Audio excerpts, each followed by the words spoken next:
Hello and welcome to another Midweek Model Meet. And I'm trying something a little bit different this week. So I've just noticed something that doesn't work in this, but something that does work is we do have guests. So let me introduce to everybody. We have Gary. Welcome, Gary. Hey, thank you, Alex. How are you doing, my friend? I'm doing very well, thanks. Good. And Good. we also have John Alec. Welcome, John. Hello. Thanks for having me, Alex. And how you doing, Gary? Good. Thank you, John Alec. How about yourself? Doing well, thanks. Excellent. Good to see you. Good to see you too.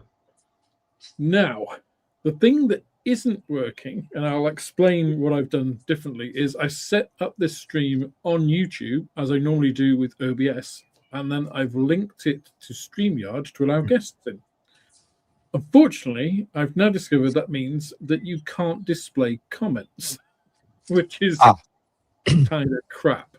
But, kind of annoying. Yeah, so what I've actually got is another window with the actual stream on, which is going to be really annoying because I have to see myself, with the comments on. So I can see the comments. Okay. And I'll have to relate them. So this is... So in moving forward, we've actually gone backwards. So apologies, everybody. That's wacky. Yeah, I mean, that they haven't worked out that bug, right? I mean, being able to display, chat or whatever. Yeah, it's weird. Yeah, apparently if StreamYard is driving it, it can link to YouTube. Yes. But if you set up YouTube, effectively you're setting it up as a custom destination, and then it doesn't talk either way. It's the same thing. Weird. But anyway. Yeah. Internet. It's exactly, yeah. It's anyway, good evening, everybody, and good to see everybody here. Lots of people in chat. Believe me, people, honestly, you're not. Excuse me. You see, this could be a great. If this was April the 1st, this could be an April Fool's, right? It's like, yeah. You're just talking to nobody. Yeah. Not actually broadcasting this at all, are you? So, guys, anything you want to say about Gary or John Alec, and you don't want them to see, now's your chance. Oh. Yeah. Although, bear in mind, this is recorded, so they'll be able to see it afterwards. Maybe then you can pay me, and I can delete the video if it's enough. I won't be peeking, so no.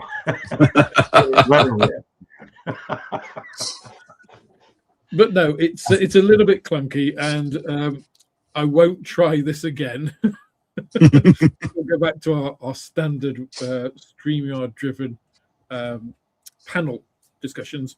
I could, of course, put it out again, but that would mean a different link for people, which means I'd have to resubmit it to YouTube. So we'll wing it as far as we go. If it's really terrible, we can do something else. But and I also have my next guest. We've got Craig in tonight. Welcome, Craig. Hello, Alex. Thank you very much. Hi, Craig. Hi, Gary. Hi, John. Hey, Craig. I'm sorry I missed the beginning. Family phone call. Son's away. Family phone call. It's like, oh, that'll do. That's cool. So, that's not like a family meeting, is it? I could do that. Well, it was over. It was a family meeting over the phone because I hadn't spoken to him since he left last week. So it was just good to see how he's doing. So good to see everybody, and I'll make my apologies now. I am working, and if I have to disappear, I'll make my apologies, but it should be okay. Nice. So somebody mentioned Prima Aprilis.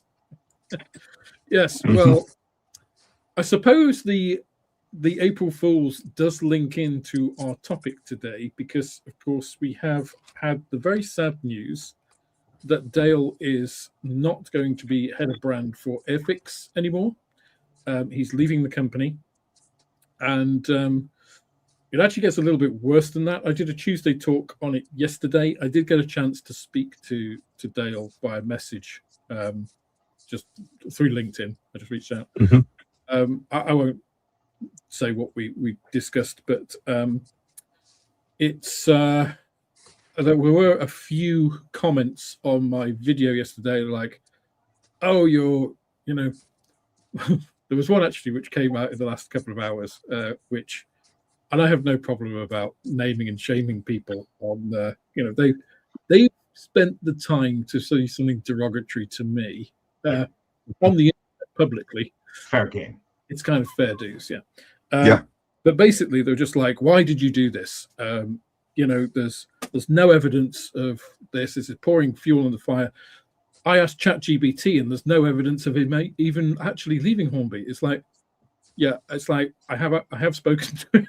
It's like, well, chatbot. It's just like the levels of, I won't say stupidity, but it's in that sphere, right? You go out there a bit, but it is a fact. It is verified, and really just wanted to get other people's opinions of this, because obviously I've been on Tuesday Talk, I've chatted about this. Obviously, John, Alec, you were on Airfix and Chill on Monday when Moss talked about it. So yeah, just open season really. What's people's feelings about it, I guess? I suppose it depends on. I suppose it depends on the frame that he's left, really. Is it under a cloud? Has he walked? Has he been pushed? Has he got a better offer somewhere else? All those intangibles that we don't know. So I won't go into all of the specifics of. We didn't talk very many specifics, but he hasn't gone to some other company for a better opportunity.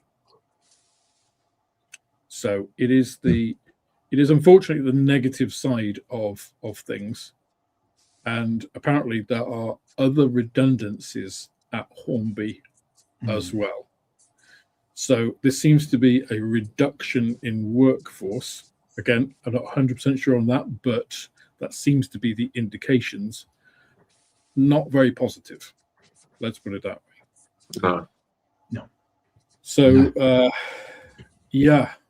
In terms of how he's left, not under the best circumstances, I would say, because I agree. If he had been offered another position, if Bandai had said, somebody actually put this as a comment on the talk, if Bandai had said, we're actually looking to get into the Western market more, we're going to start up a range of military aircraft and vehicles, would you head that for us?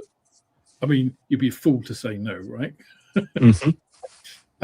You leave Bandai Europe. It's just like, hell yes. Unfortunately, that's not the case. I'd have loved that to have been true. Can you imagine Dale leading Bandai Europe? That'd be Bandai, if you're listening, pretty awesome. That's a great idea. Dale is free. We could do wonders for you in Europe. Absolutely. Bandai already have a huge section of the Japanese market, so it's a good market expansion. Small consultancy fee wouldn't go amiss, but I was going to say, for being a fixer, could I have 1%? Yeah. That connector. Gary, what do you think? He was. Sorry. I'm sorry, Gary. So John, no, please, John, go ahead.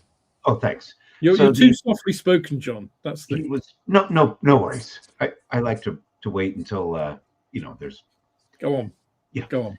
And so Overriders. I think he was that connection. He was the bridge. He was the face. He was the champion. He was, basically all of the interface that we as sort of users, right? So people that buy the kits, that enjoy the kits, that love the kits. He was that. He was the face. He was the presenter. He was all of that, right? If you think about all of the stuff that they've done with it's all been him, right? He has just been that bridge between the YouTube community at large, right? And not even for both YouTube content creators, right? So Airfix stuff, but just anybody, right? It was just he was that face, and I think it's he is going to be sorely missed, and not only by us, but by them. Yeah. Mhm. Admittedly, yeah. How about you, Gary? Because you were at Airfix not that long ago. What is it? A couple of months? Yeah, something like that. Yeah. Well, so I met him over at Nuremberg a few months ago. Oh, nice. What struck me at the time, and he when I've interviewed him at Telford and things like that, I always end up with if money were no object, what kit would you have Airfix build? And that's always quite good fun. He's really into like Cold War vehicles and this all sort of stuff. Brilliant.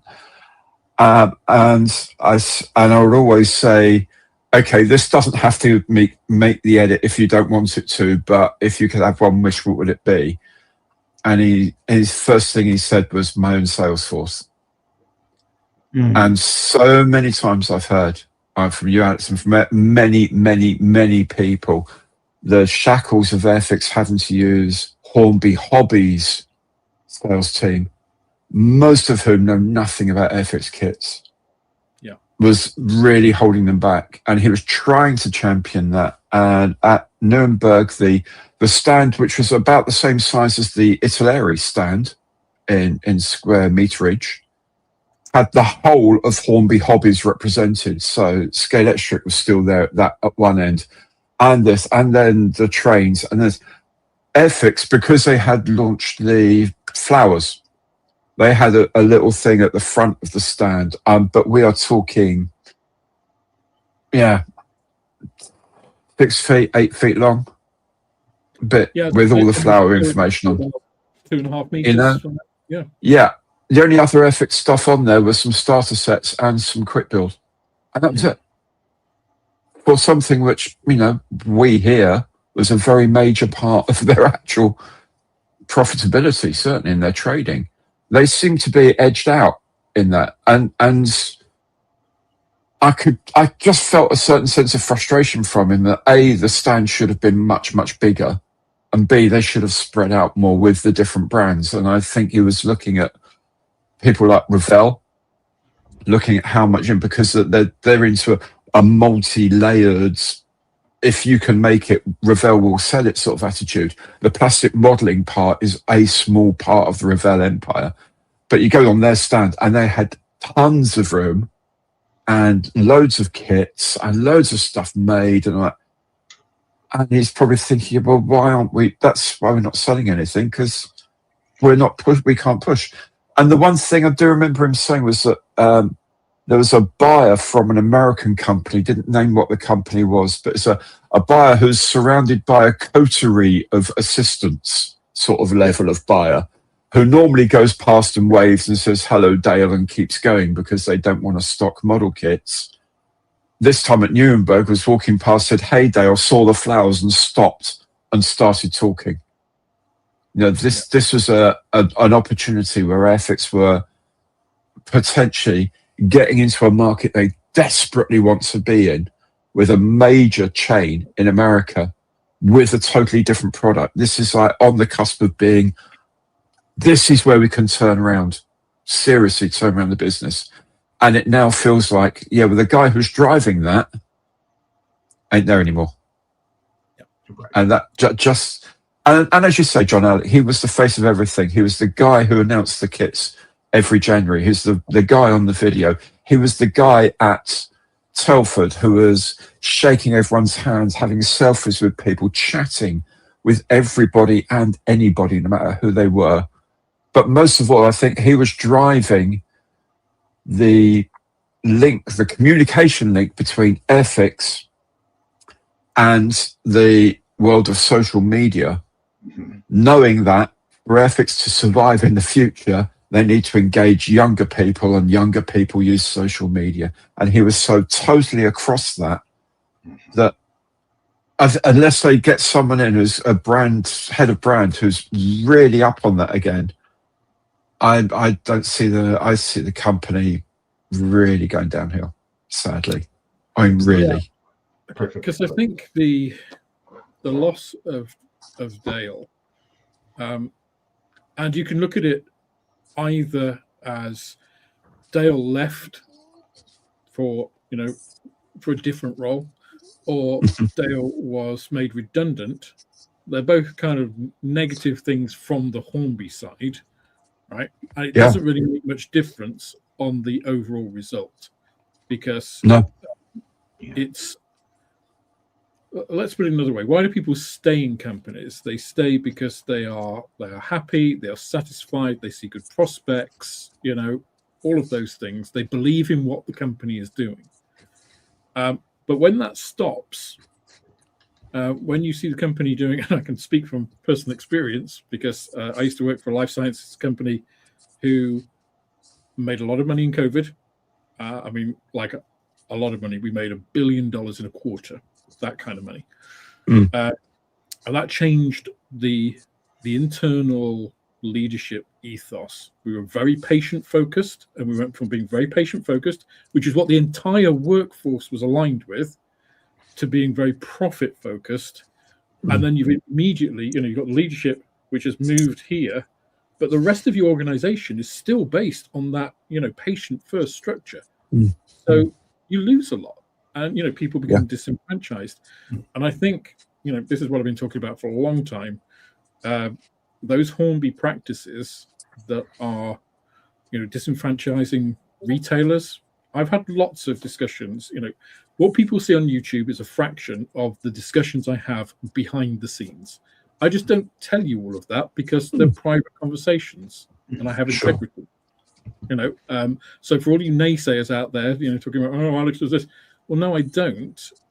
I say what I feel is in the public domain, and I can talk about it. So it's not just me reacting to that. It is on balance of, all of this stuff, the things that are happening, the things that have happened, things that people say. Most retailers don't like Hornby hobbies to deal with. I don't deal with Hornby hobbies anymore. I go for a wholesaler who has been wholly satisfactory and is very much engaged, and who has a rep I can reach out to at any time who's responsive.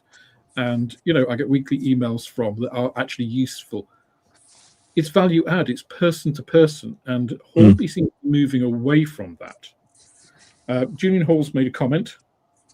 I'm not just making this up, guys. He really has. Airfix have been are staffed by model making enthusiasts running in brand. Hornby seems to be pushing the business angle at the expense of the model making. And I think that is a valid point. Do seem to be seeing. And I don't think the two aren't incompatible, right? I'm a businessman at heart. I also make models. I've got a model shop that I've run in the same way as the businesses that I've been involved in the past. It's why it's been successful. It's why I was breaking even 3 months in. And I just had my best month ever. It's not quite over yet, but I had my best month ever in April, which was my best month ever over the last best month ever, which was February, which was the best month ever over January. So it's growing. And why? Because I applied normal business practices, that big companies use, to a small business, my own business, but it also has the personal element as well. And they're not incompatible. Big businesses. I'll stop monologuing in a minute, but there's a book called, I think it's called The 5 Dysfunctions of a Team. It's by a guy called Patrick Lencioni. I would encourage anybody that's in business or in leadership to read it, because it talks about how in the 21st century, all businesses are smart. Successful businesses, right? They all have the metrics, they all have the internet, blah, blah, blah, blah, blah. That's not enough. What do you have to have above and beyond that to be successful in the current market? And basically, it boils down to, you have to have a healthy organization. You have to have an organization that believes itself. So you have to have happy people who work because they want to, and they believe what they're doing, and they're engaged in it. and you engage your customers in the same way, and then that becomes genuine because it is genuine. So people respond to that. It's not rocket science. We're social beings. It's how business was done, back in the 6th century when you're bartering at the market with chickens and things. And it's just that applied on a global scale, as opposed to the kind of very Amazon impersonal. It's just like pile them high, sell them cheap. There's no interaction. You get free shipping. You can send it back and leave a 5-star review kind of thing. So the fact that it's run by people who know modeling is a good thing, because they also know their jobs. They're very good at their jobs. Dale was an excellent brand leader. He was a good marketer. He was good at PR. So I think when you start to lose people like that, who are not only business people, but they're subject matter experts. They understand the market, which is one of the most important things for business success. It shows that the parent company, the other structure, has lost touch with the fundamentals of what make that business successful and special. Totally. But so I guess the question then is, what do we expect from Airfix for the rest of the year? And what is the big question mark? And we are heading, guys, if you're wondering, we're heading into mass speculation territory here, right? This is all just our opinions. But do we see another sell-off from Hornby? Do we see another Scalextrics type sale of a brand? Do we see further divestment? Do we see it? I don't know. What do you guys think? Depends what they're asking for it. What they would be wanting, how much they would be wanting for Airfix. I mean, if I were a treble rollover Euro Millions lottery winner, I'd be knocking on their door right now, saying how much. Yes. And I'd be on the phone to Dale and Matt and a lot of the rest of his team, and I'd be saying, listen, guys, I'm going to put this together. I actually don't want to run the business because I am rubbish at all of that stuff. You guys seem to be pretty switched on. I'll fund you. And this is the deal. You've got 5 years to turn it into a viable business. Sign here. And if you're happy with that, I'll make the offer. And I'd happily do that in a heartbeat, because I believe that they are. And by the way, ship your production to Poland. If you do things like that, I think Airfix could be, ICM. They could even be Tamiya in terms of the quality of stuff they produce and the reliability and stuff like that. If he's got his own sales team, he can sell through more effectively with people who actually know the product properly. They know the markets properly. They'd be trained in the niceties of it. But people who share the enthusiasm, as you said, it's a hobby company. And the big thing about hobbies is it's packed full of people who have a passion. And if the company selling you the stuff hasn't got a passion, then they may as well just close the doors tomorrow, because it's just delaying the inevitable otherwise. They have to have that passion somewhere in the system. Otherwise, no one's going to buy their stuff, because it's going to be rubbish. The research is going to be rubbish unless you've got researchers in there who really know their subject, but are excited by their subject, who want to get the stories, who want to get the decal schemes, who want to. You need the designers who are going to go above and beyond to say, no, I really need to get that gun turret looking right. So I tell you what, why don't we mould the gun into the clear part like they did on the Liberator, the rear gun. The tail guns are moulded into the clear part, because when you assemble it, it looks just right because the sides are so thin. Not like, oh, well, no, you can't do that. You've got to do that. Yeah, it's going to look roughly right. Ain't working. And that's where a company's going to fold, unfortunately. I don't know if they can do that. I don't know if they can keep that going. It's funny because I did 2 unboxings today. One kit I've really been looking forward to. Gary, you will know the for hovercraft. Yes. Airfix Vintage Classic, of course. And also one that was sent to me by a channel member. Thank you. You know who you are. Of the Phoenix from Battle of the Planets. Oh, wow. Fiction. Goodness me. Yeah. And it's an Academy kit, which I didn't realize. I did the SRN4 first and was slightly disappointed. And then I did the Phoenix, and I must say I was absolutely astonished by it. So I think there are like 2, 4, 6, like eight or 9 frames in the Phoenix. It's multicolored, so they molded it in the color, so it's blue and red and white and black and steel. Because of course, if you're a, I would say a child, but I'm a big child, but an actual child, and put it together, you don't have to paint it. You could just fly it around. It's got some features in there. But if you're used to doing Gundam as well. Yep. It has an optional LED kit that you can purchase separately. So the parts are all made so that you can, wire it up for that. So it has all of that included.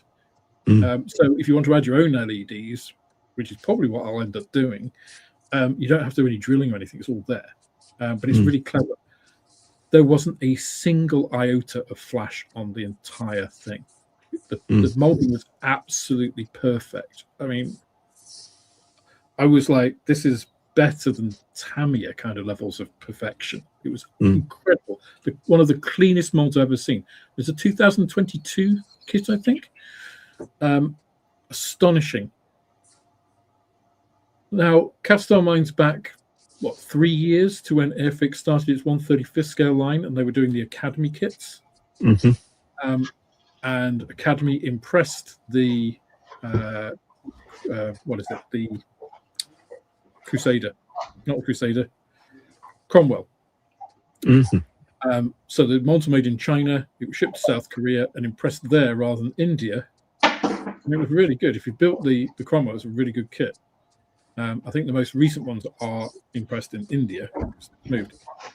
But God, can you imagine if instead of going to India, Airfix had continued with that association with Academy, and they were putting out frames which are pristine? Because the SRN4, I appreciate, is a vintage classic, but there's a lot of flash. I mean, there's a lot. Dale actually said to me, because I sent him a note when the SRN4 arrived, I said, obviously your new warehousing is doing really well because you announced the kit was available yesterday. It arrived on my door today. That's good. And he said, yeah, the new warehousing has been amazing. And it has also saved them quite a lot of money. So obviously it's done something right, getting a better delivery system and saving money. And then all this happens. I don't get it.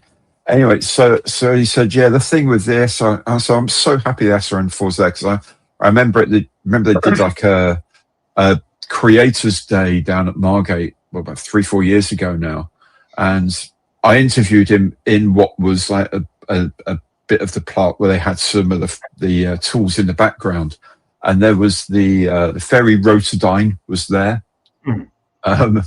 All these different things that have subsequently been released that he said he actually was supposed to have shipped out the way, so no one knew they were there when we visited.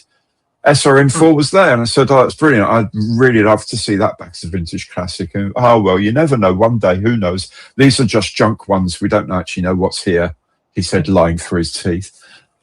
But he did send it. I said, I've been waiting for this for ages. So I'm so excited about this. And he said, yeah, there is rather a lot of flash, but we think if you do cut it off carefully, it's still fairly buildable. Yeah. Can I suggest you don't put that in your advertising, mate? You know what I mean? I know it's honest, but a bit brutally honest. Managing expectations. I don't know if you've had a look at yours, Gary, but it's not terrible. There are parts that are very bad. on Yeah, mine. it's variable across it. I was quite impressed with the clear parts, actually. Those Yes, are the clear pretty part's beautiful, actually. good. I mean, apart from the windows, which are like Yeah. 4 millimeters thick. Yeah. You know, it's a tool of its time. Yeah. But whereas other parts are, but Are they prescription clear parts? Yeah. translucent at least. Well, the other thing that got me was the box is quite big, and the box kit isn't. Yeah. And I would say better than a third of the parts of mine were off the frame because they've just been moving around and knocking about on the journey. And said, well, and also because that's they not good. are vintage classics. The way toolings were made, they weren't. People hadn't really heard of a frame until Tamiya came on the scene, I think, because this is what we're all used to now. You know, okay, I've cut this one, but having, you know, the reason it's called a frame is, guess what? Because it's framed by this ring. They didn't used to be like that. So one of the frames, the runners, the sprue runners on the SRN4, it's basically like this. It's like a 4-fingered thumbless hand. Only each finger is about this long, and they kind of wobble all over the place because they're so long. And of course, they're bagged with about 3 other of those things, so they all interact. You know, they're not individually bagged. There's 2 bags with loads of parts in, and I mean, I counted the number of parts that come off the frame for me. It was in the double digits. So, well, I'm just grateful that back in the day they used to label the parts with the number rather than putting it on the feed at next door. So the vast majority of them, I still know what the part numbers are. It's not great. I'm not looking forward to building it in a way. In a way, I am, but in another way, I'm not. But then it goes back to you know, the what could have been, which I feel is very much, you know, if we go back 3 years, I think there was a great buzz about Airfix. You know, we had great new kits. We had the Mark 9 Spitfire in 1/24 scale released, and apart from the groans about not another Spitfire, it was exceptionally well received. It's a lovely kit. It's very good value. It was made in the UK, so Plastech impressed that. And everything seemed to be going well, right? And then we had lots and lots of these things which came. The Sea King, I think, really not started it, but sort of embodied it in that there were quite a lot of QC issues with that kit, and that carried on, and that kept continuing, and India kept coming up, and people were, you know, the obvious questions are asked by us as consumers: why aren't Plastech doing this? You know, surely, you know, even if it's just one of their kits a year or 2 of their kits a year, surely the Plastech could handle that. And then we have cost come in, and it's like, yeah, but the Spitfire was £95 for a 1/24 scale kit. That's not expensive. So, you know, you get all these questions coming up about that, and it seems that has continued, and it seems to be that kind of Hornby reign. And now, of course, we get into the more positive part of this, which kind of, I'm sort of broadening it out a little bit away from Airfix and Hornby here, because we have DBMK, you know, just over a week ago, almost 2 weeks ago now, launching the Sea Fury, impressed by Plastech in the UK. That's what they're going to go forward with. Some people were saying, oh, but the Sea Hornet's not very good. The Sea Hornet was their first kit. It was a low pressure injection kit. It was sort of, if you like, their test bed. The reason the Sea Hornet was that and not the Sea Fury is because the Sea Hornet, of course, following on from the Mosquito, doesn't have panel lines in the same way because a lot of it's wood. So easier to represent that. And it doesn't matter if you're sanding stuff if there's no detail to remove. So slightly different, and they are exploring the technology. They're developing things. And that's a very positive story. So we kind of have these 2, you know, there's 2 hands to UK manufacturing or UK companies at the moment. We have this sort of fall of empire with Hornby and this rise of, you know, the young rebel upstart. All this at the 250th anniversary of the American more independent. Hey, this is a great thing. It's almost like I've thought about this, which I hadn't. Yeah. But I mean, obviously you were at the launch day as well, Harry. Yeah. But John, you weren't, but you have seen the Sea Fury, obviously, unboxings and things, and have one on pre-order with myself. Yes, exactly. Yeah. So, as an outsider to the sort of UK rosy glasses that we tend to look at Airfix with, what do you kind of see as the that juxtaposition between two UK brands, this new one that's doing focusing on quality and accuracy, they're modelers, they want to make for modelers, and Hornby, which seems to be turning more into the our equivalent is the Sports Direct model, where you get recognizable brands and you discount them heavily and sell in volume. Yeah, so one would be boutique, right? What we would call a boutique, which is great. It serves its purpose. It has, if you go to a boutique shop, you're going to find something that it's really interesting. It's high quality. It's a unique, it's unique. It's also going to cost a little bit more, right? But that's why you go there. You go there specifically for that, and that's DBMK is. If I got the four letters, what they presented, what you presented in your videos, it was so impressive. It's just absolutely amazing. I had never even heard of the Sea Fury, right? So this is a plane that is completely off my radar, and I was so impressed by what they had produced. I was instantly like, Alex, I'm having one of those, and pre-ordered one. It's like I can't wait to build it, right? Just like I can't wait to build the Saracen, and Saracen is, Airfix is still going to be that, it has been. They've been putting out fantastic stuff. The last several years, right? And heaven willing, they're just still going to be there because it's such an icon of not just the UK but global, right? I can go to any hobby shop, and they have lots of Airfix stuff. It's there. You probably got all the stock that we can't get from like 3 years ago because it's just arrived. Yeah, that's correct. Yeah, like a boatload of Type 45s sat squirreled away in there. Yeah. So that's yeah. So what about you, Craig? You're the closest we have to a Royal Navy guy here. What? Well, where do you want me to start? I think DBMK is amazing, right? But I think it cops me that their overheads won't be anywhere near the larger scale manufacturers.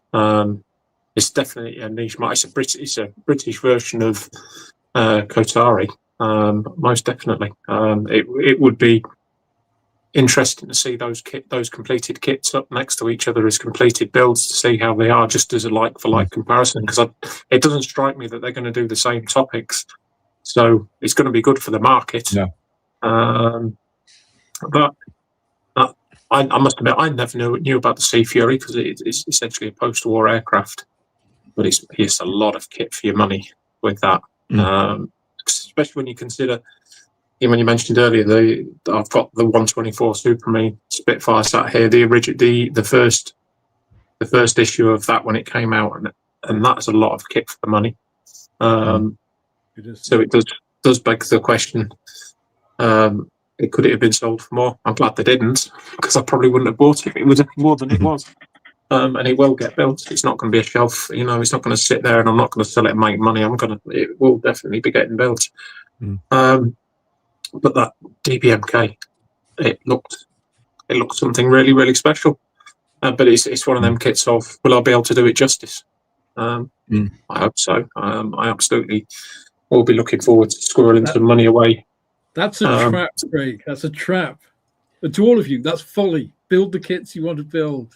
Oh, absolutely. And I've got nothing in. I haven't got a massive stash of kits, but there's nothing in there. Well, apart from maybe the Taiho that scares the living crap out of me for building it. But there's stuff, I'm absolutely looking forward to building every single one of them, and I've got a kit that's including like a Kitty Hawk MiG-25, and I watched Greg's models build of that about 3.5-4 years ago, going, I want that kit because it takes me back to my childhood and the aircraft that I grew up with that were on the front lines then. So yeah, I mean, I'm gonna be, it's an interesting time to see what's coming out. It's interesting to watch Qatari and what they're building out. Border of bringing out some really exciting stuff. Just good luck putting it together and finding the right colours.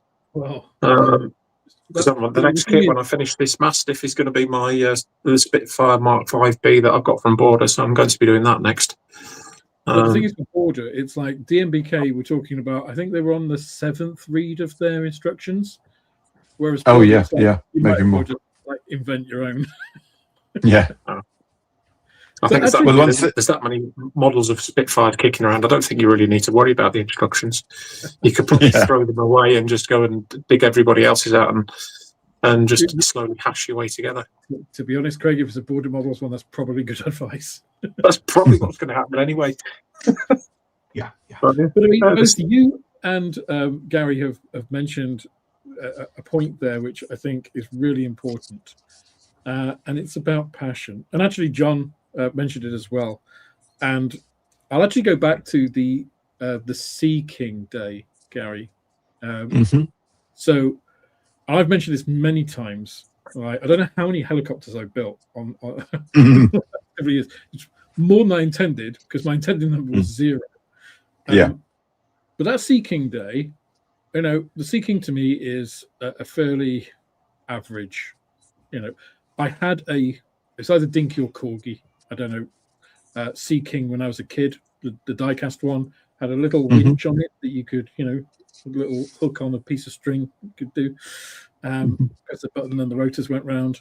That was kind of my level of interest in the Sea King, and it died when I got rid of that toy, whenever it was, in a car boot sale back in the 80s. Going to that day, watching what the guys at Airfix presented, being invited there by Dale and his marketing team, getting to meet all of the team, being shown all of the research that they did, how they went through building the CAD and the tooling and the iterations of that, and the technology involved, the electric spark welding and stuff, in that location as well. Going and seeing the actual Sea Kings, seeing them operate.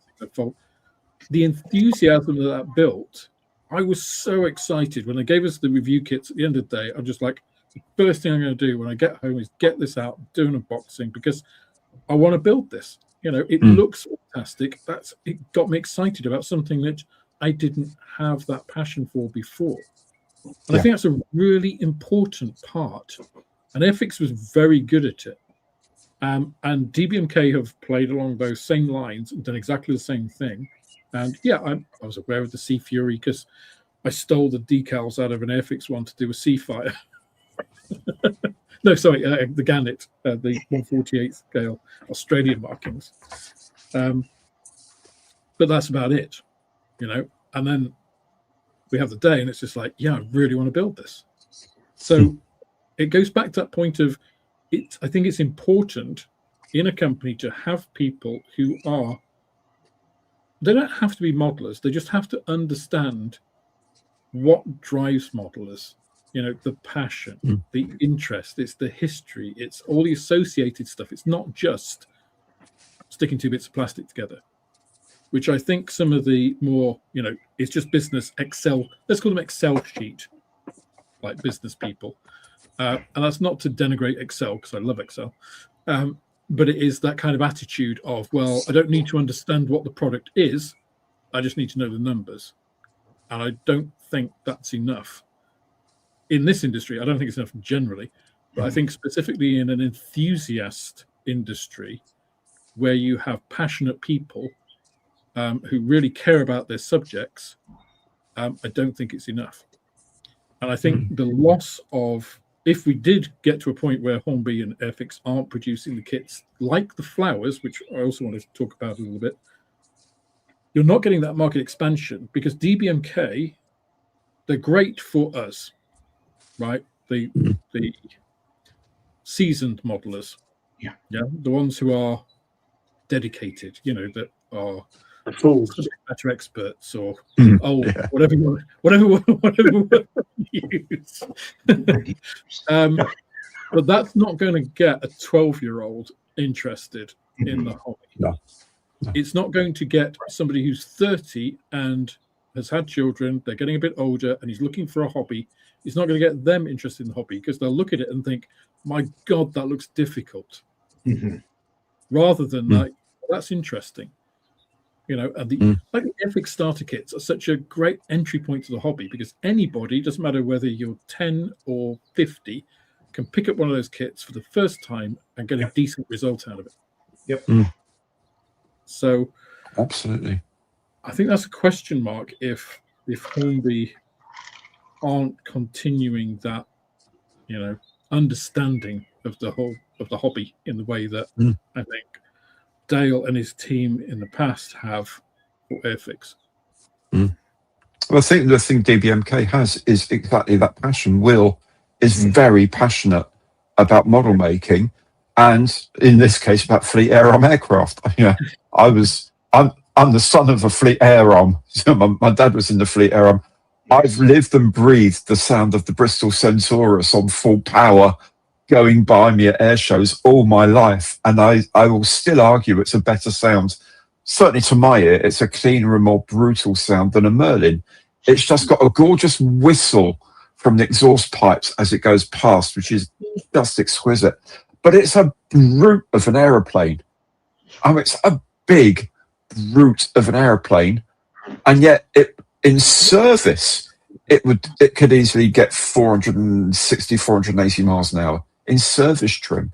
It was a beautiful thing. So when they said that was the first mass kit, the first high pressure kit, I'm thinking, guys, you're going to sell them. And 1/32 scale, there's very little competition. I think that's also where they've been very clever, is picking subjects and scales where there's a very obvious need, like the 1/48 scimitar, which should hopefully be maybe towards the end of the year. I know they've just tying up the CAD now, finishing the CAD now, and getting the tools designed. They'll sell every one of those they press, because it's something that's been wanted for a very, very long time. And then they're going to do it in 1/72 scale as well, which, well, what's your option? An extra kit off eBay for £100 for a 1/72, and a pretty ropey one at that, or a brand new, superbly researched one made in the UK for a third of the price. And they're doing the same with the third, aren't they? With the third, that's 48 and 72nd. So they're not just doing 1/32. They're looking at the whole market. Because I think the third, the 48 scale, I think there's the old monogram one. I've done the monogram one, and I think Hobby Boss inevitably does. Is bound. Hobby Boss or Trumpeter will have done one or more. Oh, Trumpeter definitely does, because I saw some, like ResKit had done some updates for it, some corrections for it. And it's basically about most of the kit is now available in 3D print, because the Trumpeter one isn't all that great. Well, we have a question on it's there, which I'll come to in a second. But the thing is, I mean, it's interesting you say that, Gary, because Airfix also, and John, you kind of mentioned this as well, they've been making very good choices, I would say, over the past 5 years. They've actually, the Seeking Day again was a good example of that, where they talked about how they look at what they bring out.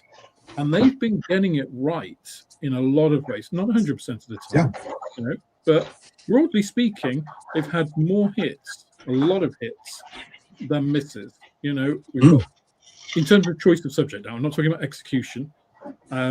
because we've got Stalwart, we've got Saracen coming out this year, we've got the British Phantom, we had the Sea King before, we've got the HAS version of that coming out this year as well, the Lysander, there's lots of kits which you can point to, the Gannet, the Jaguar, just all ones that you think, yes, we need. I mean, you and I, Gary, we're both saying the Jaguar for a long time, along with a lot of other people. We wouldn't know, by no means special in that way, but they did it, and it's just like, yes, we can pick at, because we're modelers, we're bound to, just like Will and Ilya did, and they were challenged for their own company, about how they do it, but the fact is the choices they made, and who ultimately signs off on those choices? Who's the one that presents the list to, the powers to be at Hornby and gets approval on that? That's the head of brand. Yeah, so absolutely. That head of brand has to understand, and his team all have to understand the market to be able to do that. And if you're replacing people who have been involved and immersed in it for people who are cheaper but don't know that, that's a massive loss for the company. And for me, I've been in companies that have done that, and guess what? They've always failed. So, big question mark. However, I have a question for you all. Simon, Simon's Modeling Shed says, what do the panel think about the new traction engine in resin coming out? And the price is £300. So I don't know if you guys have seen this. $400, man. Yeah, it's a 3D printed resin tractor. Give me 1 second. See if I can get a link to it. I'm going to have a good look and see if I can find it now. Oddly enough, and this might be quite a controversial view, Alex, I won't be getting one. Really? I like a traction engine, don't get me wrong. Yeah, I grew up on steam rallies. No, but not 3D print resin, and it's probably not that new Edward 3D print resin. It's probably the traditional one with CA glue or PVA or whatever. And just no to me, I'm afraid. It's not that amount of money. That's crazy. But I'm sure some people will buy it, I'm sure, and they'll enjoy it and great, but I won't. You see, I have a number of issues with things like this. I think, so 3D printing, I've been involved in 3D printing for a long time, for well over, probably coming up to 15 years now. Now it is much more a consumer level product than it used to be. However, resin printing really isn't. It's messy, it's smelly, resin's quite toxic. A lot of people won't, actually react to it. There's a lot of post-processing. You've got to wash it. There's different types of resin. You can wash it in different things, but the stuff you've washed then has to be dealt with as well. You can't just pour it down the sink. So if you want to do it yourself, it's great. You can print anything. I could print that engine and it wouldn't cost me a fraction of that price. But the fact is, most people can't. So, or at least if you did, it would take a long time. And you got failures and all the rest of it. So you could just buy it, which is great. But you've still got to deal with some of the fact that this is 3D printed. I doubt they are selling the parts cleaned up. So you've got to deal with all of the attachment points. Resin is usually quite brittle. Again, there are ways you can get around that, but there's no guarantee the kit does. So it isn't a mainstream thing. Cast your mind back to those of you who are old enough to, which I guess is most of our audience, but to the 90s, when we had great music, freedom, it was a much better time, but you had resin kits back then. They were cast resin, and they had a lot of the problems that 3D prints have now. Now, they didn't have the detail that 3D printing has. That's a huge level up. But they did have other stuff in that resin dust is really nasty. It's difficult to work with. You need super glue to glue everything together, which is quite unforgiving. And And all of these are the same for 3D printed resin because there's a common thing, it's resin. So resin kits at the time, anybody could make a resin kit, really. If you could make something, you could make a mold and then you could cast and make a resin kit. Same way for 3D printing. If you can do sculpting, you can sculpt and you can do it STL 3D printing. They didn't dominate the market. Why? Because high pressure injection molding is king. It is easy to work with. It's relatively cheap. Yes, there's a big investment, which is why big companies tend to do it, not small companies. And it's widely appealing. You can make a lot of them. It's scalable. It has all these advantages. And I think it's the same thing with 3D printing. 3D printing has been around long enough and people have been selling those kits for long enough. If it was going to take over, it would. It's not at that level yet. It is not an industrially scalable process. So for a £300 traction engine, sure, they'll sell some. But it's not something you could appeal to the mass market with. It's certainly not for me. If I was going to spend £300 on a 3D printed resin big kit, it would be something like the Liberator from Blake 7. Anyway, I feel I got on my soapbox and talked a lot about that. That's why but for me, I'll go with Gary. I'm also out. Yeah. This is like Dragon's Den. Go on, John. How many traction engines do you want me to ship you? All of them. Oh, okay. I mean, maybe Fred Dibna's son might buy it, but yeah. He All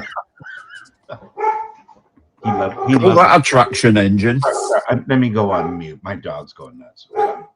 I don't think Fred Dibna's son will need to order one because he'd have at least 3 or 4 in the shed. So his dad left it. That's true. Got some real ones, Doesn't need those. Yeah. If you excuse profanity, together with the balls that his dad had to climb all those flaming chimneys. If you've ever watched any of those programs, that man was stacked. Wow. He was a genius. He was a genius. So if anybody doesn't know who we're talking about, go and watch. Just put Dibna into YouTube, and you'll get a whole bunch of YouTubes of him. They'll probably mostly be climbing up and blowing up old chimney stacks, like industrial ones, not the old industrial revolution. Hundreds of feet high, tens of feet across. Yeah. And he'd knock them down with a hammer and chisel from the top for £6,000. Yeah. They did a nice documentary on him. It was late 70s, early 80s, and it's fantastic. It's really interesting. Yeah. But with the big chimneys, he didn't use explosives either. No. He would like take sections out and put wood in its place, and then set light to it. I mean, it's genius. And it would fall. And it would just exactly the place that he wanted it to. Yeah. He'd be stood 6 feet away with it, with his little horn going, I think we're going to move now. It's starting to come down. I'll be in the pub 2 streets away watching, going, no, Philly Boot, Fred. Yeah. What do you say, Fred? Cut Yeah. Brilliant. Only used to be absolutely half cut up the. Admitted it'd be half cut when it'd be up the top as well. Chipping away. Mad, absolutely mad. What a job. Yeah. Don't make No safety harnesses or anything of that nonsense. A ladder tied to the outside. Sections of ladder tied to the outside with ropes. Guarantee, absolutely secure as well. Yeah. So just from the chat, Travis Thompson says, makes a good point actually. He said very few brands have a Dale. Revell's starting to do it. Mark is doing it for Qatari, but that's about it. I would agree, but I think you can extend it out actually. I think very few brands have as visible a person as Dale. I think what Dale got was the marketing aspect and the PR aspect, much more than other companies. If you look at, so obviously Dale brought Luke in to Airfix. He was the checker. Luke left to Revell and has obviously taken a lot of what he learned at Airfix, and I'm sure some of that is from Dale, and is applying it to Revell. And look at what's happened to Revell over the past year, or maybe year, 18 months.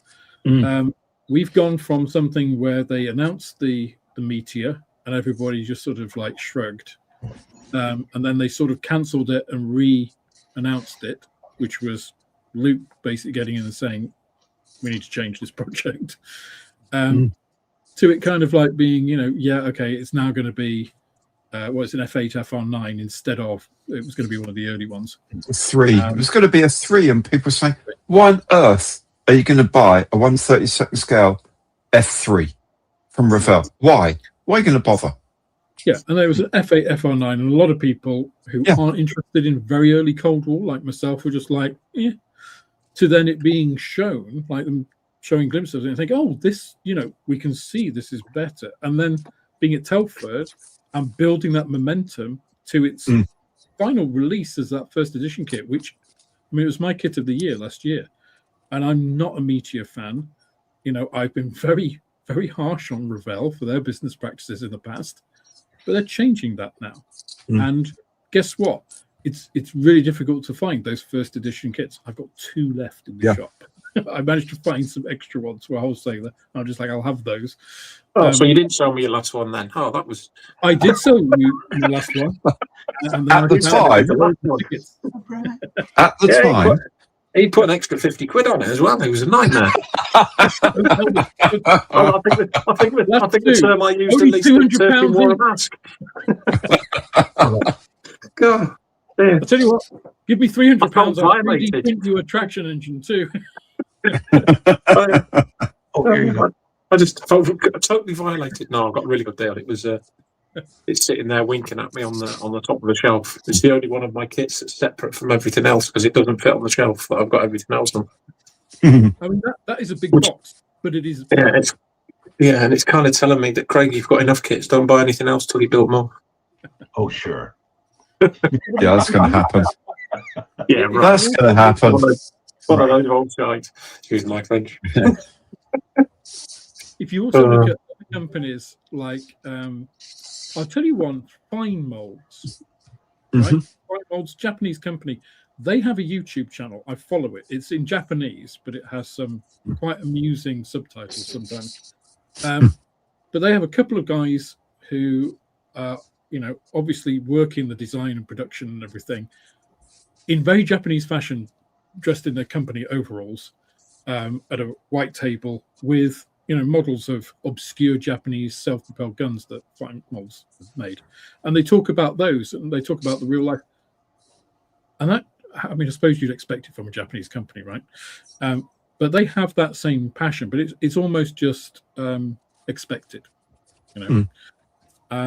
So you do find it in other areas. I would say ICM have the same sort of passion, but obviously, and look at what they're doing, whilst being in the 4th year of war, they're using diesel generators. A lot of the time, it's just like, I think passion comes in different flavors, and I think pushing forward and acting normally, inverted commas, when you're being like shelled and have missile strikes and stuff nearby is another type of passion, right? You're literally putting your life on the line for making models. That's pretty amazing.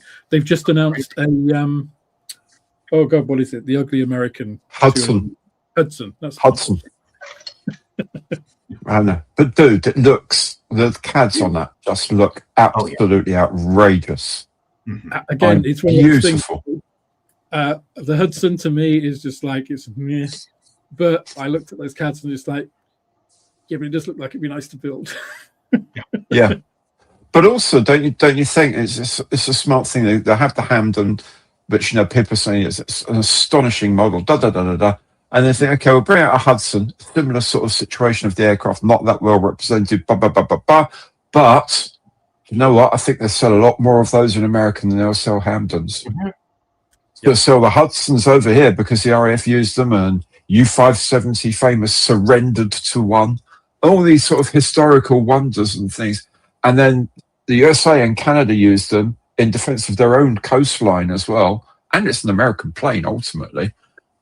They could make a lot of inroads using these products. I mean, a lot of inroads into the US market.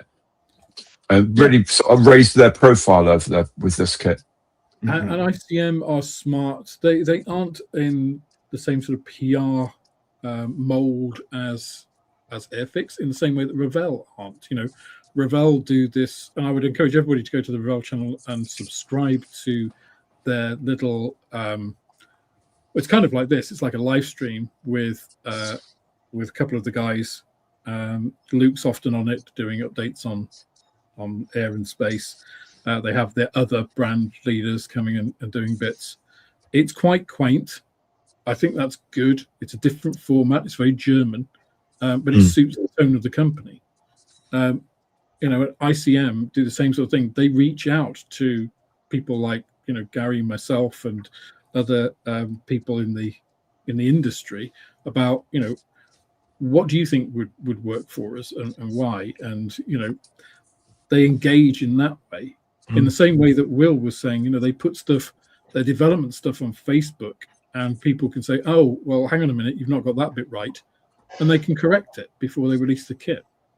You know, so I think that passion and enthusiasm and understanding of the subject and the market helps you in the end sell your kits. Whereas if you look at the opposite side, and no disrespect to Chinese manufacturers, but we mentioned Hobby Boss and Trumpeter earlier.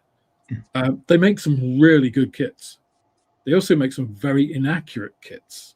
Now, some people might not care about that, and yeah, I'll build it, and it looks a bit weird, but you know, whatever. I built their Challenger 2, and it was an absolute pig to build. It wasn't pleasant at all. And it definitely made me think I should have spent twice as much money and bought a Ryefield model one. You know, so where you don't have that passion and enthusiasm, and it is just literally we make something, we put it in a box, and we sell it as cheaply as we can. Yeah. Modelers also notice. Yeah. So yeah. You know, this also again, I think the thing Airfix is going to miss out on if they either don't replace Dale at all, or if they replace them with someone who really is not a modeler and doesn't know the market is, you know, we just said people like Mark Robson at Cotteray, great ambassador for his brand. Will and Elia, great ambassadors for their brand. But they are like essentially most of the company, those guys. They haven't got a lot of time to do a lot of this stuff, but they make time to do some of it, and they're very effective at what they do. Whereas a brand like Airfix, if you've got someone like Dale, who, as you said, is actually really good at marketing. He's really good at being Mr. Airfix. Yeah. And you've got a whole company backing him up. That's a brilliant position to be in. And to lose that figurehead just seems a really, really bad move. And just a stupidly bad move. Yeah. And you think, really, could it not have been negotiated better? Could they not really have found whatever common ground was? I don't know the deal's details behind it, but you just got to feel that something else should have happened here. You know, I mean, you just think this is definitely the wrong outcome for Dale, professionally and personally. I mean, he's got, you know, a 3-year-old daughter he's got to support and all the rest as well. And it's not a great outcome for Airfix in any worldview, in any version of the future. I don't see this being a good outcome for Airfix at all. No, it's crazy. I struggle to see how any part of the leadership in Hornby thought this was a good idea. No. I cannot see any sort of business reason that I would let that happen. I mean, either, you know, from the point of like somebody is disgruntled to the point, you know, your brand leader is going to leave. If they leave with their own volition, that says an awful lot about their belief in what the company is doing, in that they don't believe in what the company is doing. So they voted with their feet. That's a big impact. And I know a lot of people, and I want to address the point actually while we're here. A lot of people have said, well, companies are companies, they're entities, they, will employ somebody else and they'll go forward and everything. But I think that isn't necessarily true when you're talking about this sort of industry, again, niche, very widely public in that way, has a brand identity that people choose to believe in. And once you start doing things like, well, we don't need experts, that's been said about a lot of things. I won't mention politics at all, but it has been said about a lot of things in the past 10 years, which, let's face it, experts were needed. Because guess what? Experts know what they're talking about, and then the correct decisions get made. If you let anybody make the decisions, anything can happen. So if, on the other hand, you look at, well, okay, they made him redundant, well, that's even worse. So now, one, you can't employ somebody else in the role for 6 months under UK law, because you're saying that role is no longer needed, and so that you can't employ somebody in that role for at least 6 months until something changes, which means the rest of everybody just carries on as they're going. Plus, the morale effect of that is huge, right? And then you start to get talent drain, and that is the death knell for any company, doesn't matter what industry you're in. And the other thing is, if you just look at it of like, okay, well, say Dale left for that Bandai position that doesn't exist, although Bandai, again, if you're listening, set up a European headquarters, get Dale in, as you'll be good. Smart move. It would be a smart move.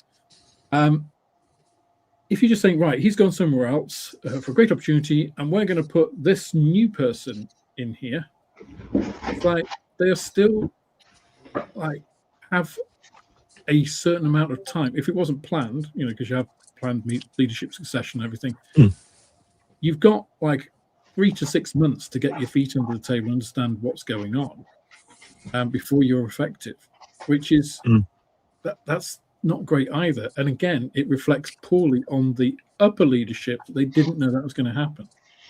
So it doesn't matter which way you cut it.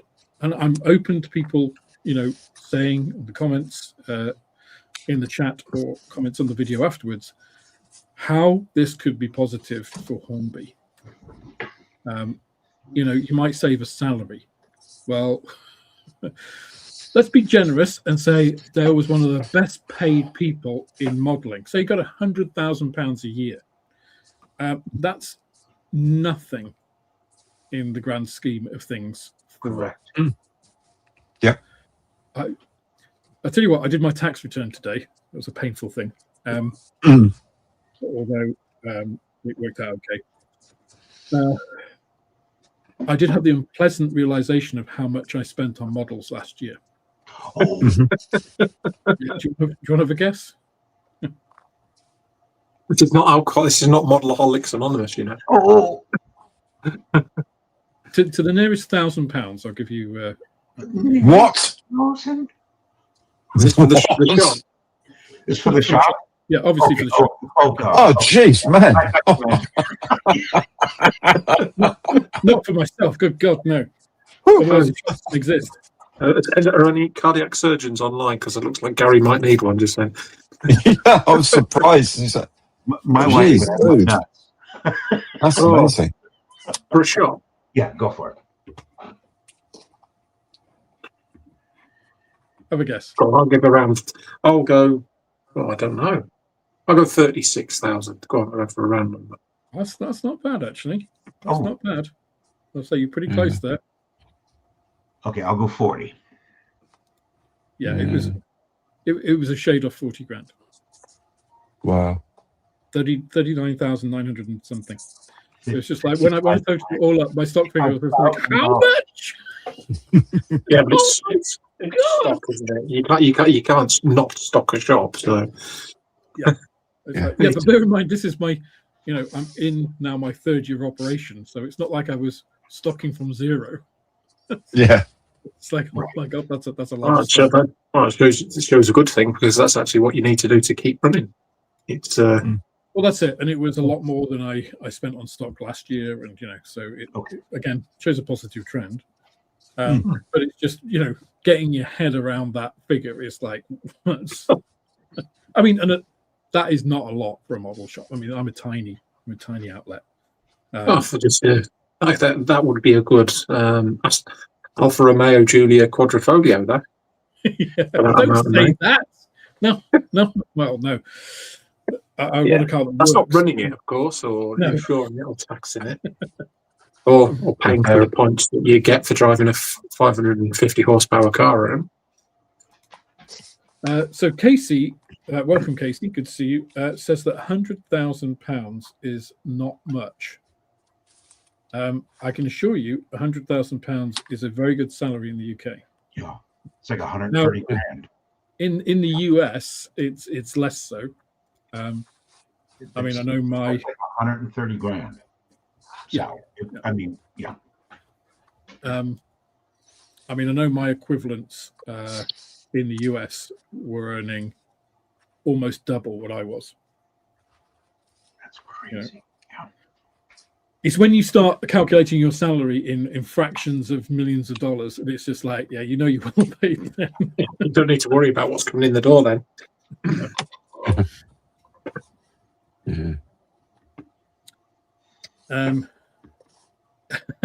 So Boss Mustang UK Build says new from DBMK, the new one-to-one brand manager.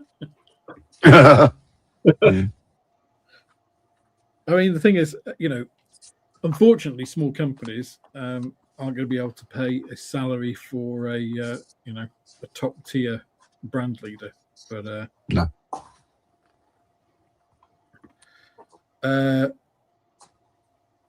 Casey said that is 50k USD. It's like, no, I think you need to look at your exchange rates. It's about 1.22, something like that now? At least. I don't know. I should know. I'm going there in 3 weeks' time. Yeah. Oh, 134 USD. Pound to dollar? Yeah. I mean, it's like, it's the last time it was like 0.75 the exchange rate. So it was like, if something was 75p, it was $1 here. Yeah. So she says 134 $1.35. 134 USD per year will be on poverty level in the Bay Area. Yeah, but the Bay Area is not representative of the rest of the world.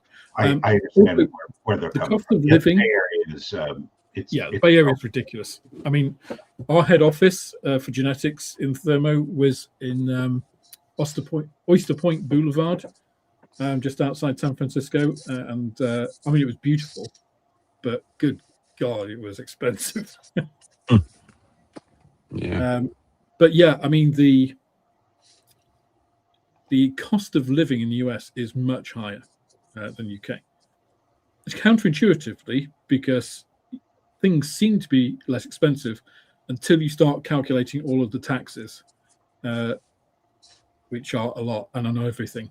So you pay sales tax and property tax, and so even if you own a property, right, you still pay property tax on it. Well, whereas we don't do that. If you own a property, you own a property. Keir Starmer mentioned trying to do that, and there was a bit of a hullabaloo. I think there'd have been a revolution. I don't think it'd have been out league number 10 again without something big and heavy. So Dutch Dave says companies need profitability and continuity. I have the idea Hornby is mainly trying to survive by looking at profitability. Yeah, and I think in my experience, when companies do that, and let's call it the Mike Ashley approach, right? Seeing as he has been one of the major shareholders in recent years and obvious influence. You can buy Airfix kits now through House of Fraser stuff, and which is it's a mismatch, right? It's not something. How many people here would think of buying a model through House of Fraser, for God's sake? We just closed our store down. Bins are just closed 3 months ago. It's a fault. Unfortunately, it's one of those things that happens, which is why I mentioned the whole fall of empires thing, because there are indicators in any company, and it's sort of like if you go on a starvation diet, your body starts to consume itself. So it uses all its glycogen, then it starts using its fat reserves, and then it will start consuming your own, muscle tissue and fats and stuff. And that's kind of what happens with companies, is when they start to get a certain way of doing things, they actually start to burn their own IPs and things just to remain afloat, much to the detriment of the brand and, of course, everybody within it. So let's hope it doesn't get to that. But this isn't a very good weather vane for it, I must say.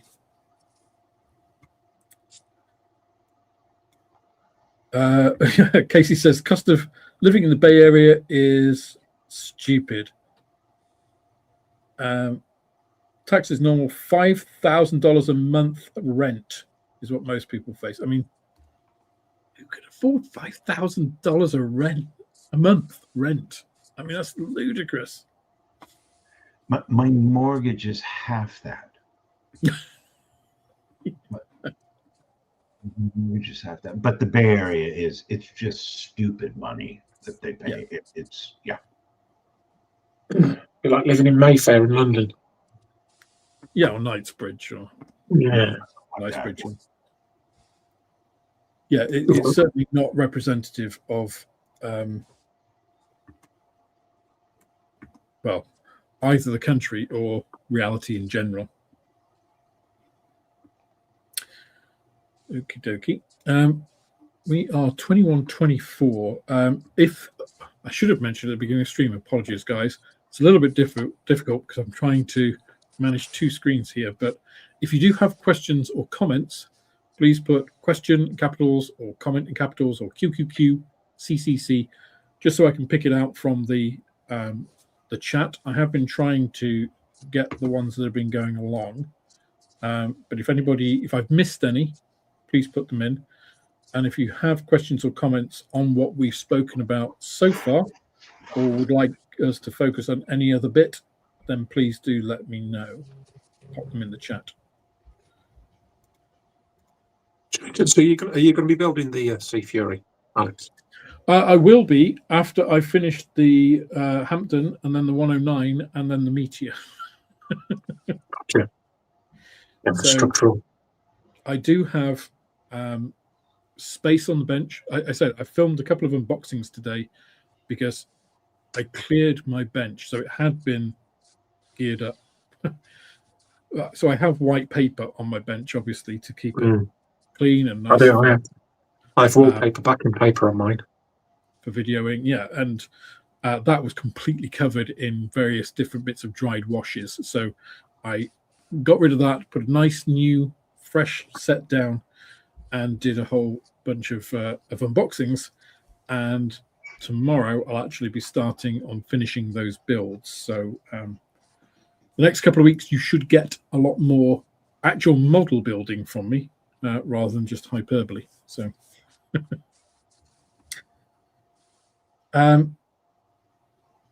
Casey says, when will you be testing the web version of the paint mixer? That'll be tomorrow as well.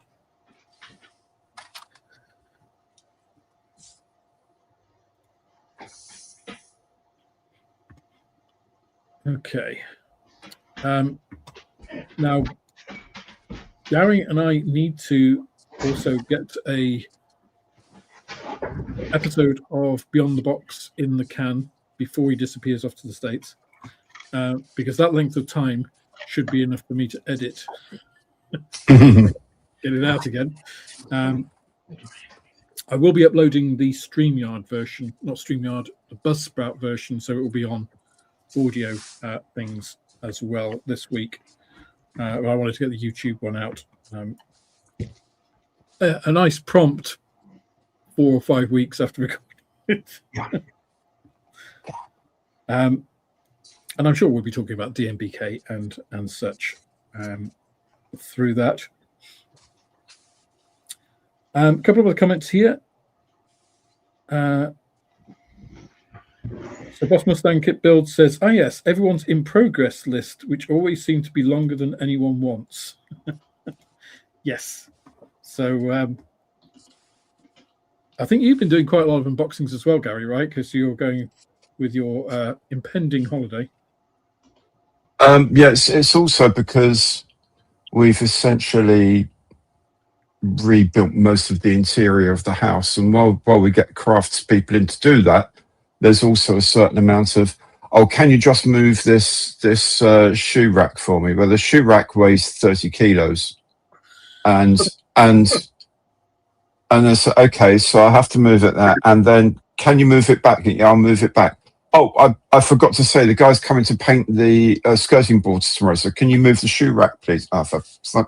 So there's been quite a lot of domestic servitude over the last couple of months that has necessitated going to, if I'm going to put content online, it has to be something that I can do reasonably quickly, and I can shoot 3 or 4 of these things in a day, and then another couple of days of editing, and then at least it's content going online, basically.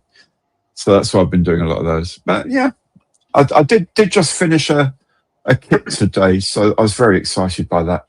Oh, can you tell us what you finished? I finished my Petialkov PE2 from Airfix. I've done it with some Polish camouflage. Oh yeah, and very enjoyable it was too.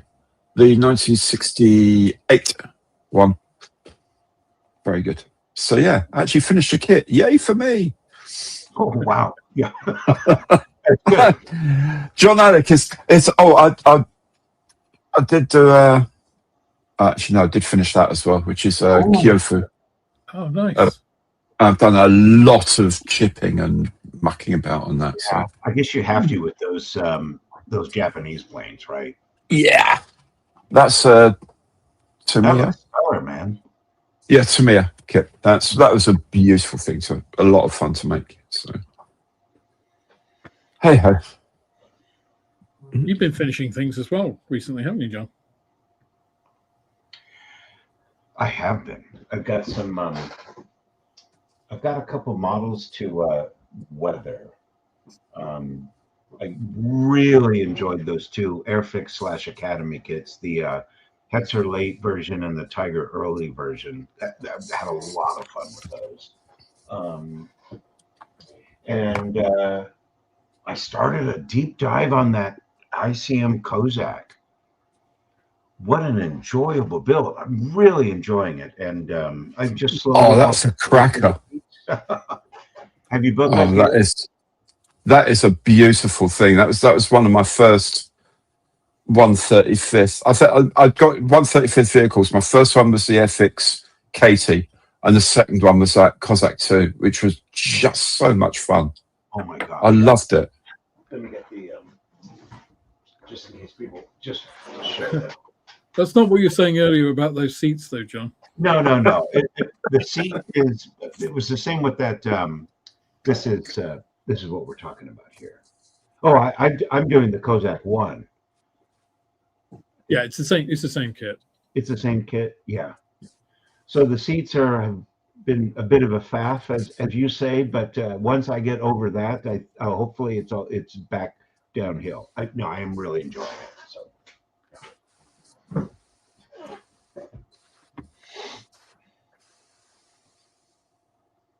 So we have a comment from Scale Model Apprentice, who says, speaking as an American, Airfix's main US importer is MMD, because of course they closed Hornby America, the wholesale division of Squadron. The Flying Dre and BF-109G are still on pre-order. They pulled out with no plan, no 26 kits soon. I mean, when was the Flying Dre released? It was like... last year before. Last year, I think, early last year. Was it around Riyadh? I'm trying to think. I can remember seeing it at Riyadh. Yeah, it was summery kind of time, wasn't it? I mean, React in 24. And that's wow. And no 109s. I mean, I know I sold about 5 109s to people in the US. Despite, shipping is what? Anything up to $60, depending on where you are in the US. Variable. Guess Far easier if somebody was going to the States with some empty suitcases. Well, I just shipped out a whole set of the Aqua Clay and Aqua Flow washes to Brett at High Altitude Hobbies.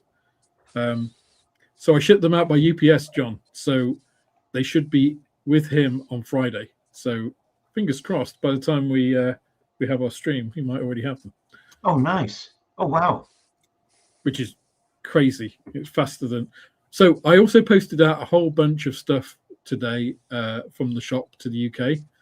Let's see who gets their stuff first. Me or Alex? My money's on John. Let me know what I need to send you, man. I think John's got an air tube between his house and the shop. Then when the one where you put your money into and it tweaks it off. The last parcel, Alex sent it on a Wednesday, and I got it that Friday. So yeah, we'll see. Stuart Scale Models 299 says, I've not a lot coming to your stream, Alex, so I gather the brand lead position has been vacated by Hornby as a cost-cutting measure. Not the best move for them, in my opinion. No. I mean, if they're actually saying that now, I mean, you don't cut the head off your organization to save money. That's not the way to save money. There are much, much better ways. Julian, who I think is already gone. But Julian says, Alex, does PhD mean projects half done? Well, we always used to say it meant piled higher and deeper, but projects half done sounds nicer. Yeah. That's why this Mangs and this Mastiff's going to get finished before I do anything else, because it's been an absolute joy to put it together. I'm not on the home straight, but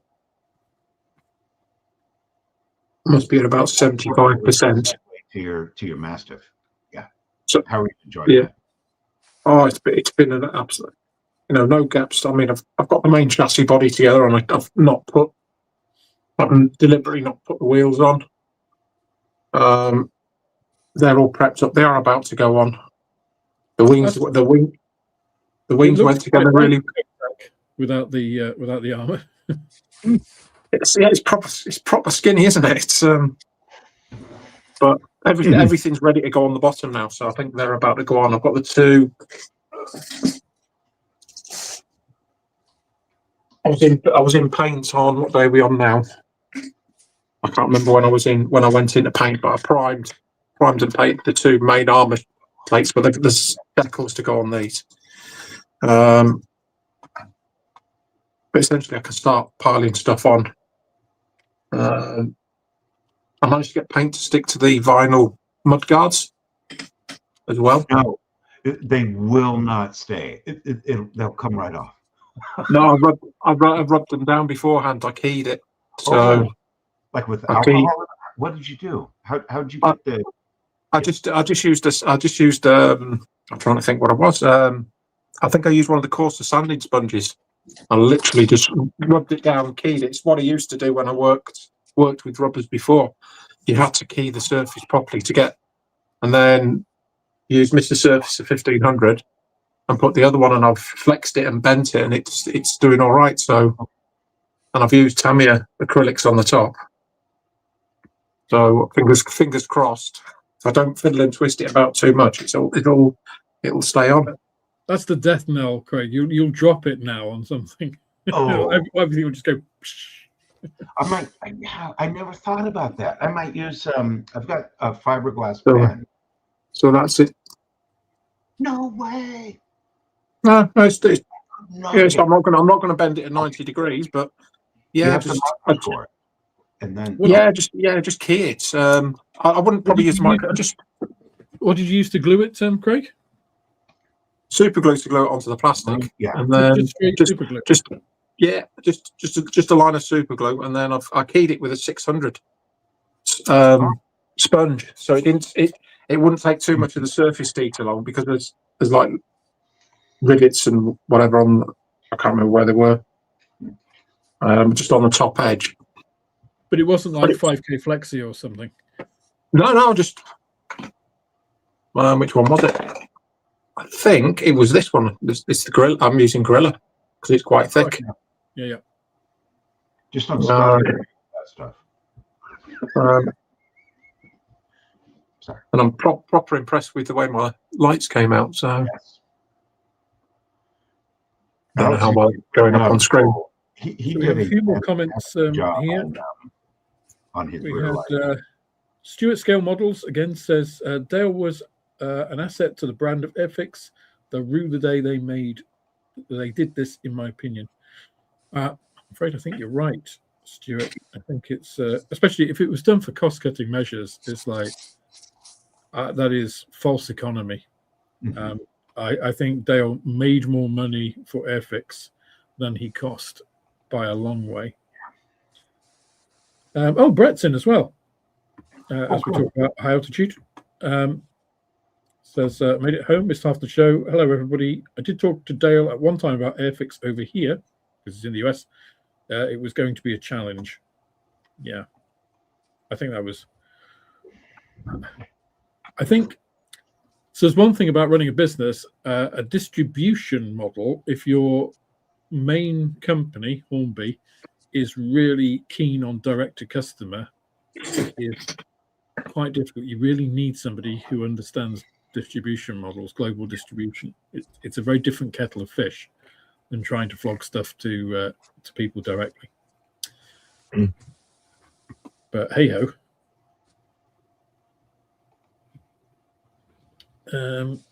So just going through comments. It's a little weird because when I turn this way and look at StreamYard, I've got everybody live, and somebody will do something or say something, and then I look across here and I can see exactly what's just happened there with about a 3 or 4 second delay. It's like a little time machine. Oh dear.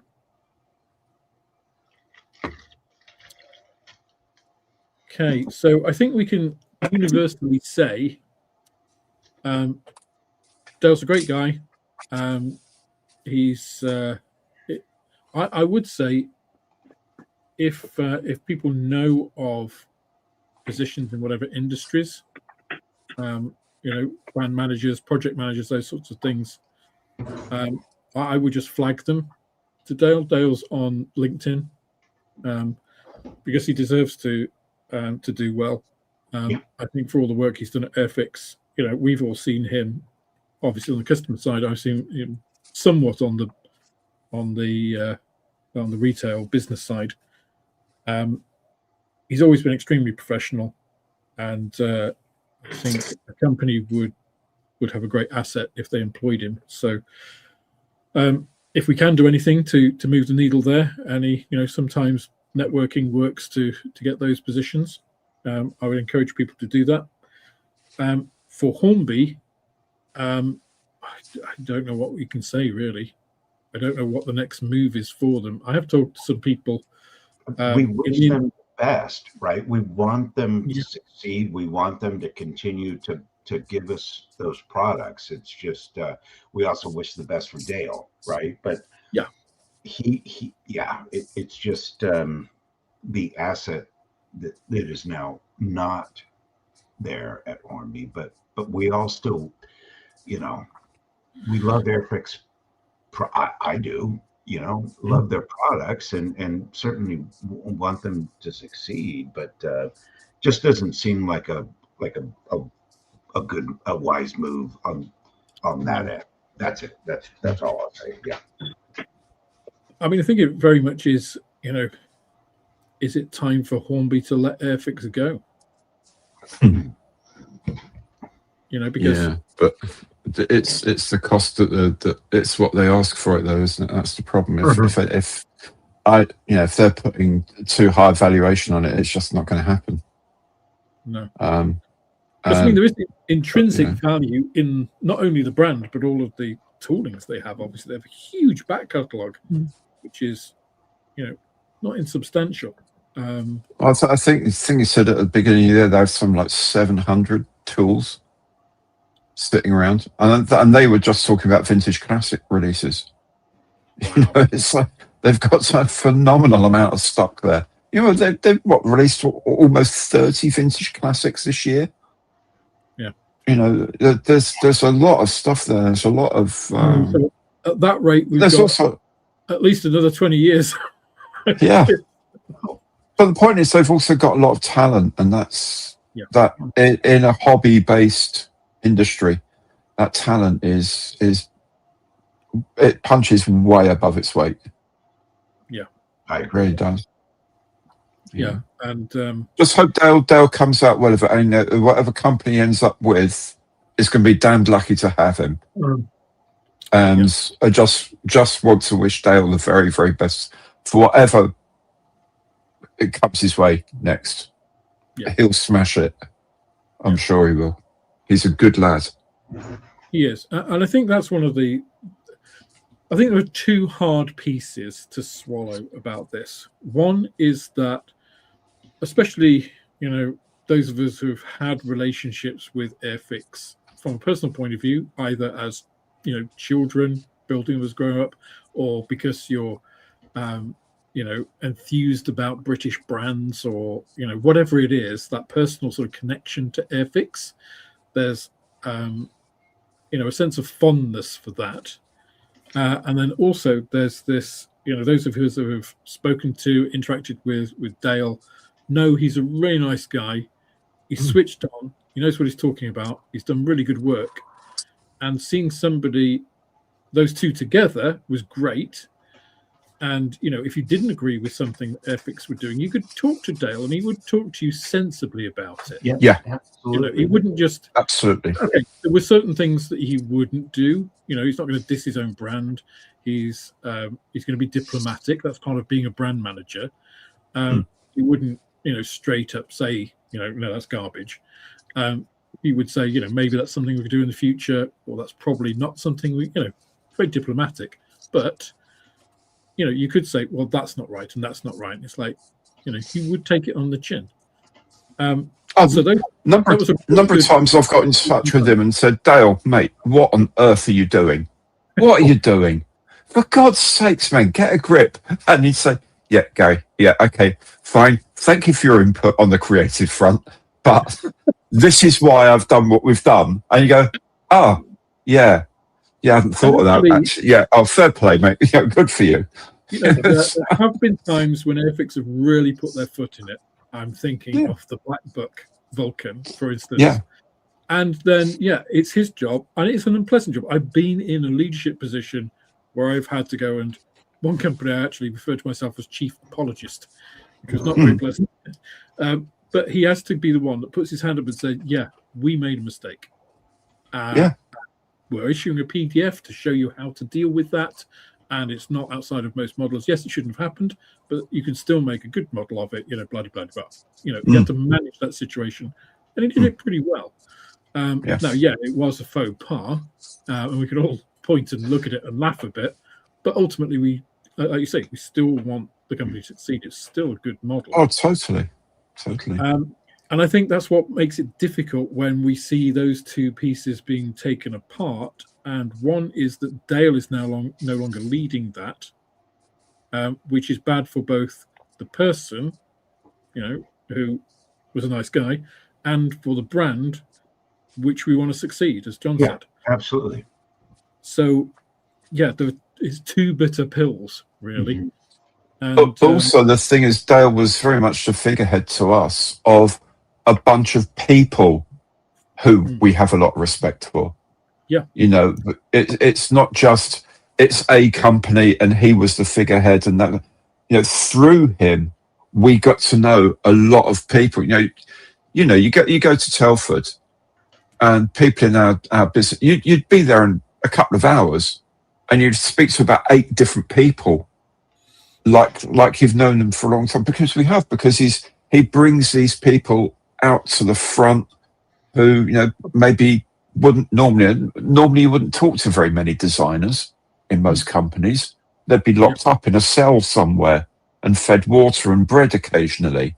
But he would bring them out. No, and you know, he'd say, "Well, who designed this? Oh, over here, over. Yeah, this is the guy who designed it." And they chat, and it's all those people that are left there now who have to pick this up, and it's like, what's happening with them as well? It's a lot of very, very, very good people involved in this whole situation, and whatever it actually is, whatever, it just doesn't feel very nice. But no, we'll find out. We'll find out eventually more of the background, and it will come out in the wash and whatever. But I worry for Dale, and I worry about the rest of the people that are still at Airfix who have to go on without this, you know, quite smart and charismatic figurehead leading them through it all, you know. Well, that's exactly it, isn't it? You know, it's the morale aspect that I mentioned before. It's people left behind have to deal with,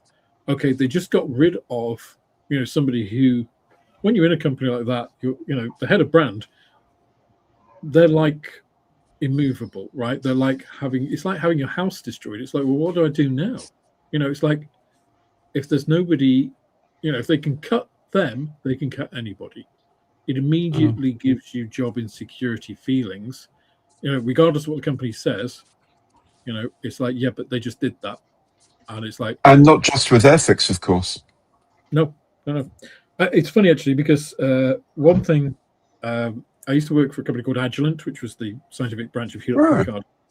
And at the time, I got this is when I started at the car business with a couple of other guys, because we wanted a unit where I could work from instead of working from home. One guy had his own business, so he could work from there, and the other guy had a car accessory shop and just wanted it to tinker around with cars and stuff. So the two of us, I was just like, you know, quizzing Ian on, well, you know, what's it like having your own business? And he said, well, the thing is, he said, you're employed, you know, and that feels safe, but you're only as safe as your notice period.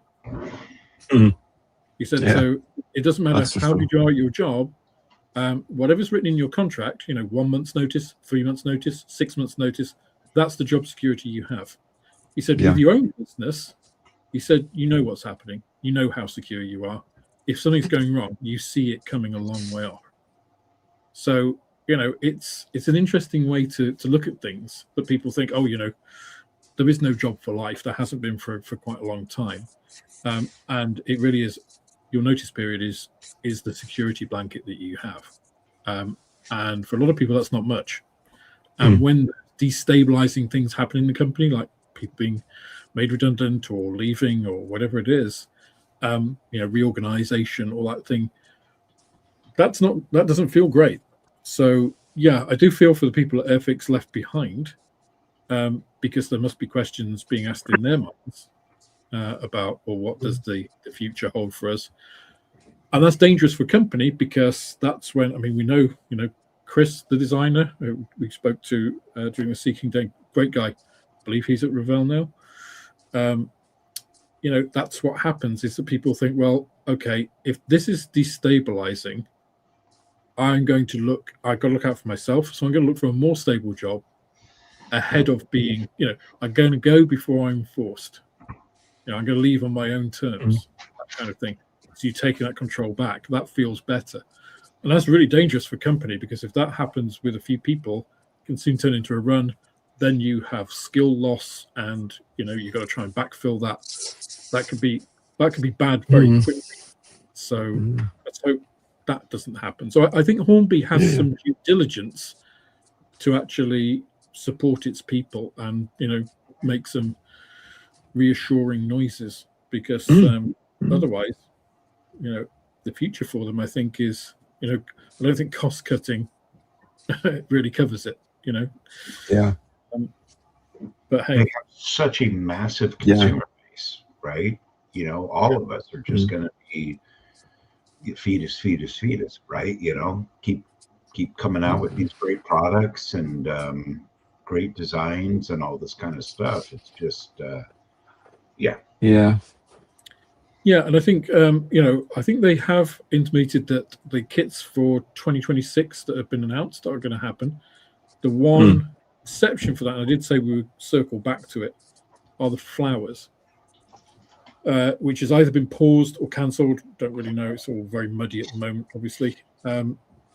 We will find out in due course. But I think that's a really, really bad idea.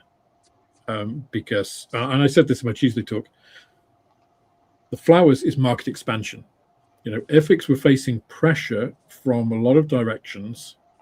And if you think, you've got companies like DBMK, like you say, the boutique companies are coming and they're targeting the high end. So they got your high price ticket items. They're your 1/24th scale Spitfire competitors, and your 109 competitors and stuff. And then you've got the likes of Mr. Craft and PM models and, some of the Revell old Matchbox kits, being priced pretty sensibly now. Some of the old Airfix, the old Revell 90s kits, the Flitzers just come out. That's like 12 quid. It's a really nice little kit. That's pushing the bottom line. You've got the Chinese manufacturers coming in with really high quality and decent prices. Tacom have been doing amazing things recently. So there's lots of pressure in the market. Where do you actually go to make your money? Well, a new market, completely different virgin market, as they call it, would be perfect, right? Because you own 100% of it. And to not do that for cost is, well, okay, that's just cutting off my future. It's like we're not going to plant this field full of seed because the seed costs money. It's like, yeah, but that's our future food and livelihood and next year's seed. And if we don't do that, we're just going to have to plant smaller and smaller areas of the farm until we can barely survive. So, there are lots of ways that this could go badly. At the moment, I'm not seeing 100 ways that it could go well. The only thing I think the positive part of it is if they can get hold of their costs, that they could basically, reconsolidate and start again. But that just means delay. So that just means we're not going to get much from Airfix for the next few years. We'll probably get vintage classics and not much else. So, as I say, for me, in a way, I kind of hope that Hornby divest them and it's bought by a company that has funding and passion and, all those things, like it was back in 2012 to 2016 when Hornby first got them and Phoenix Asset Management injected all the cash. I don't know. What do you guys think about the flowers? I love them. I seriously, I think that's one of the best things I've seen them produce. When I first heard about it, I thought, what again, Dale, mate, what are you thinking? What on earth is someone smoking something dodgy next door to the factory at Margate? Because, dude, flowers, really? And then I saw them at Nuremberg and had a chat with him. It's like, you guys are brilliant. This is a piece of genius. It's absolutely brilliant. And you start thinking about who could make these. It's things like saying people who get together once a week, like book clubs. You get together, have a few glasses of wine, read a book. You could be making flower arrangements. Why not? Why the hell not? You don't, and you paint the idea is you paint it, then you put it together. So, the paint is really straightforward. It's got little bugs in it for little Easter egg things, treats and things. But they look pretty darned good as flowers as well. They're very, very beautifully made and molded. I'm exquisitely designed. And just think this actually is one of the smartest things you guys have done. Because that whole thing of there's a market, and unless you can get the younger people in that market, your market is slowly disappearing, sadly. Yeah. You need to invigorate either younger people in this part of the market or go sideways into a different market, and that goes sideways, I thought, do you know what? I can see this being a massive thing for Airfix, a massive thing, because there's so many people that are looking at buying it that have never taken a model kit ever. Do you know which are the most popular Tamiya kits? The Tamiya kits I sell the most of in terms of the single model kit. No idea. It's the dinosaurs. I was going to say, is it dinosaurs? I was just Oh, thinking. right. Yeah. Why? Yeah. Because they appeal to all kinds of different people. Kids buy them. Yeah. Adult modelers buy them. People who don't really do models buy them.